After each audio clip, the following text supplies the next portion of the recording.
Искам да ви кажа, че точно преди 30 години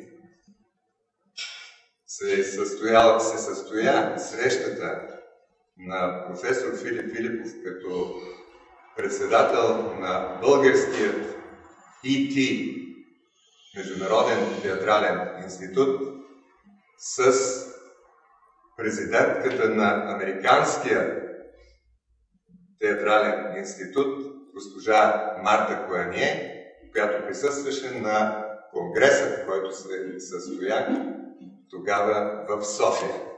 За нас най-голяма изненада и най-голямо щастие днес е нейното присъствие на откриването на тази изложба. Марта Кояние 4 мандата е президент на Световния театрален институт и вече пожизнен почетен член на този институт.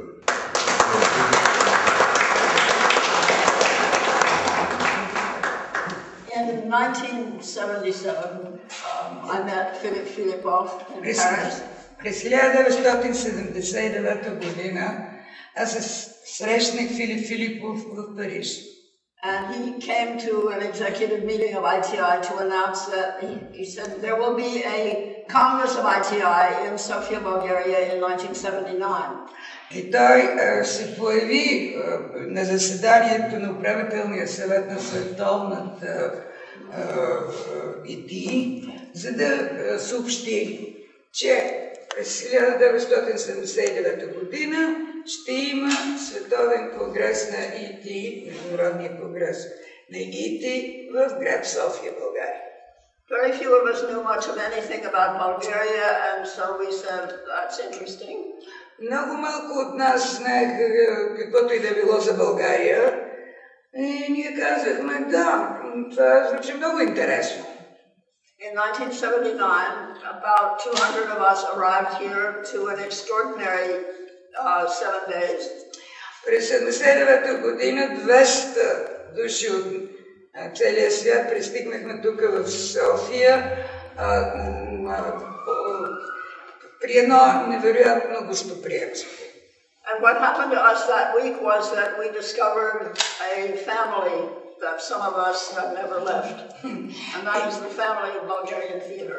И през тези 7 дена ние в изненада открихме едно семейство. Едно семейство, което беше семейството на българския театър, и едно семейство, което някой от нас никога повече не напусна. We met the kind of energy that Philip Filipov had in many of the people that we met that year, and I've been meeting people here for the last 30 years, so it's quite a big family. Ами тя е много голямо семейство, но ние срещнахме много хора тук в това театрално семейство, които носиха енергията и силата на Филип Филипов. И това вече 30 години тези следи могат да се усетят и видят различни хора. It's very difficult for me to believe that he is dead, because the energy that he had and the will that he had to open this country and its theater to the rest of the world is still there, and its results are still occurring.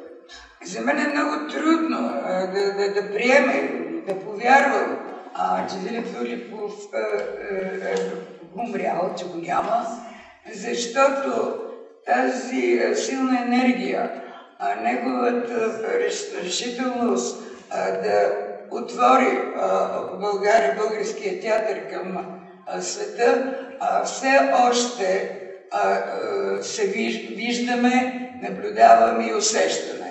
I figure if I wait long enough, maybe he'll finish rehearsal and come out from backstage. Аз ако продължа, може би да говоря по-дълго, имам чувството, че той ще привърши репетицията и ще дойде при нас. He was one of my fathers. Това беше